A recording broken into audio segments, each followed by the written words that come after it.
Please understand that my story is not meant to be an attack, but to share with you my experiences and my concerns. Please understand that this policy impacts my daughter, who I've spent 30 years advocating for, as she cannot speak. Ashley was 14 months of age, came down like Marcia's son with bacterial meningitis, left her with a stroke to the right side of her brain, and she has an uncontrollable seizure disorder. She is very limited in her verbiage. She really can't speak too well. And DDD placed her 13 years ago up in New York because there was not an agency in the state of New Jersey that could accommodate Ashley. Okay, as I sat here at the last Senate meeting, the state implied that the purpose of Return Home New Jersey is logical and it has the best interest of our loved ones at heart. However, having a child who's already been placed in her home where she is living, okay, I now feel that this has been an unorganized and horrifying process to go through. I can firmly provide you with reasons why this policy is not financially, medically, or morally sound. If there was ever a time for the legislative representatives to step in and protect its constituents, that time is now. On June 12, 2014, DDD stated that one of the reasons Return Home New Jersey is so important, and I quote, significant uncertainties about our ability to adequately monitor the care and well-being of individuals in out-of-state programs. I sat here and heard them say that the last time we were here. I truly appreciate the care and concern that the state claims that they have for my child. However, 13 years ago, my daughter was placed by DDD into her current home. And there was not one facility, like I mentioned before, in New Jersey that could accommodate her. Never, and I mean never, has any member from the state come to check in or monitor my daughter. Up until this point, all communication has only ever been done on the phone. And I'm sure if there was a lineup of children, they would not be able to pick out my daughter. So the fact that they said it's about monitoring, I'm not quite sure about that. Up until this point, I said, all communication was done on the phone. How could DDD claim that they know the best care for my child if they've never even met her? The state also vocalized that New Jersey has concentrated on returning out-of-state New Jersey residents to in-state placements in order to more closely monitor their care and safety, as well as to bring them into a network of care that is closer. Unfortunately, my experience has been the complete opposite of their stance. Since 9 years of age, my daughter has required a one-on-one aid similar to Marcia because of her uncontrollable seizures, okay? Whatever program she has participated in New Jersey has asked for a one-on-one. Sometimes they say, oh, we can do this without, and then it takes about a week later and they say, oh my God, we need a one-on-one for Ashley. We cannot manage her without somebody with her. We have a current letter from a neurologist stating that my daughter requires one-on-one assistance at all times. Yet DDD informed me that they will not guarantee a one-on-one if she is brought home. It was in her ELP, which is an essential living plan, that Ashley must have a one-on-one. Yet when I spoke to a member of DDD, and I told them that when they told me that Ashley would not have one coming back to New Jersey, do you know what the answer was? Well, we will rip that out of her ELP so it's no longer in there. That's what was told to me. Okay? My daughter currently resides in a home where there are 8 staff members for 7 children. Yet every agency that DDD has suggested has had a lesser staff to child ratio, often with the nurse, which is an LPN, not a registered nurse that she has currently out of state, as being a caretaker.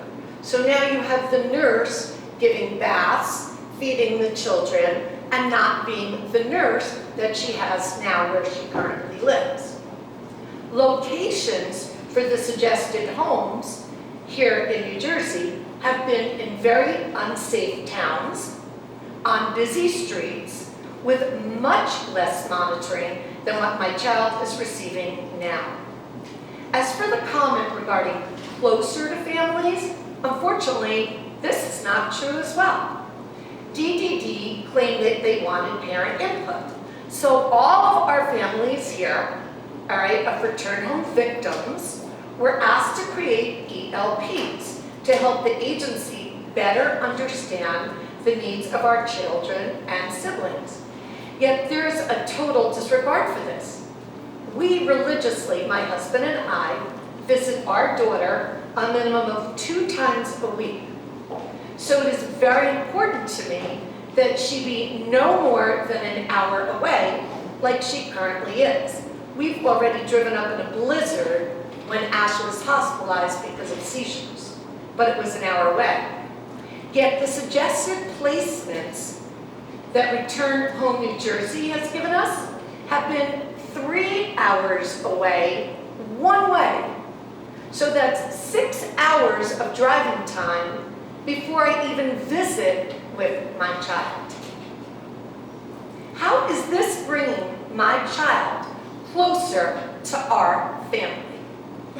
I've been told, and I know others as well, that if we do not agree to these meet and greets, and I hope that you understand what meet and greets are, because I'm not sure that you do, all right? But once the child is out of state and they're trying to bring them back to New Jersey, you must go to a meet and greet and see the agencies that feel that they can provide for you, okay? That is what a meet and greet is. I've been told that if I do not agree to go to these meet and greets, even though I know that the home is not a good match for my child, I can be viewed as being non-compliant. And my daughter's funding for the place that she's at now will be totally removed.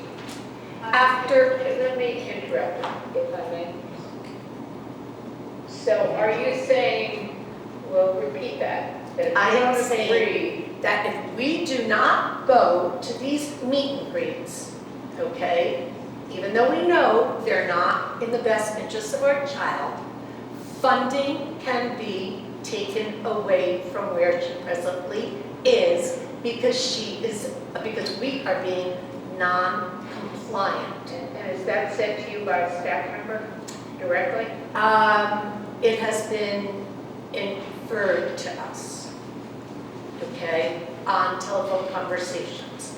And that is why we had to get a lawyer, because I needed to know what being non-compliant is. And it seems that non-compliant changes every day. What non-compliant, the definition of what non-compliant is for a person. Okay. Do you have examples? Do you know of examples where that, to the chair, where that has happened to other families where they've received the same information? Yes. Yes. Yeah. There's a format, I don't know, I would certainly like to learn about that. whether it's within the context of this open context or in a more private meeting where we can figure out from what the tone, intonation, as well as the statements are, without breaking all the various bands between families and caregivers. Meet and greet term comes from them, or is that something the advocates have come up with? The state comes up with the meet and greet. So for example, Do they call it meet and greet? they call it a meet and greet. So what happens is you fill out the way the procedures work, okay, is, They make it sound like you're gonna go there and have wine and cheesy crackers. oh, I would love that. That would be right in my alley. It's anything but, it sounds like. Exactly. but what happens is you get a call from the agency called Caregivers of New Jersey. They tell you that an agency would like to see your child, okay? Sometimes it's done on the phone, but most of the time they come up to see your child and then they decide whether they can take your child into their agencies. I've had 4 of these meet and greets. Not one has said that they can handle my child, and as a matter of fact, 2 agencies that went up to see my daughter went crazy at her facility and said, oh my God, we need to bring this back to New Jersey because what they're doing here is amazing. So they want to bring the things that my daughter has already back to New Jersey. How nice is that? So you're going to take this away from my child? I just got a little more confused. The agency does send somebody to actually see your child. Correct. Person in her current setting. Correct.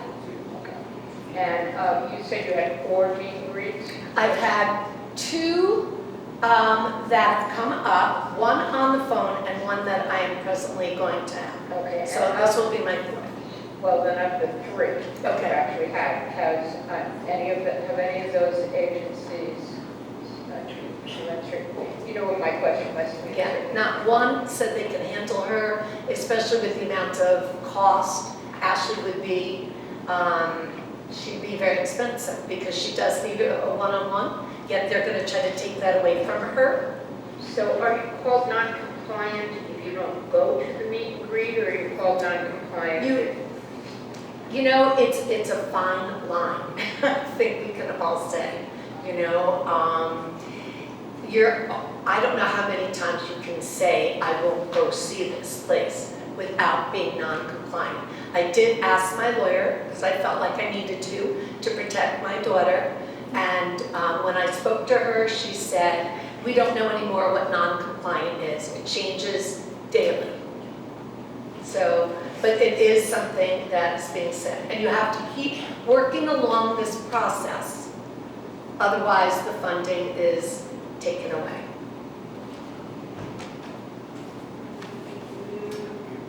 Okay. Okay, I lost my spot. So if you could summarize. Yeah, I will real quickly. I'll start from here. DDD was created to protect and serve as advocates for the disabled population.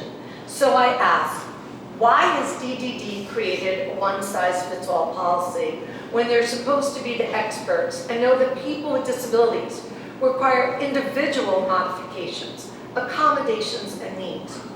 The idea of returning home for some may be feasible, but it is, for many, it is not. New Jersey should not be forcing families to take their severely disabled and place them in a home that may or may not work. And when posed the question, what would happen if our loved ones were brought home and the home doesn't work? The response is, well, we'll just have to look at it. Please remember that the pawns in this match are people. People who need your most support and help. For an agency that was created to advocate for people with disabilities, all they are doing is putting the lives of the disabled at risk.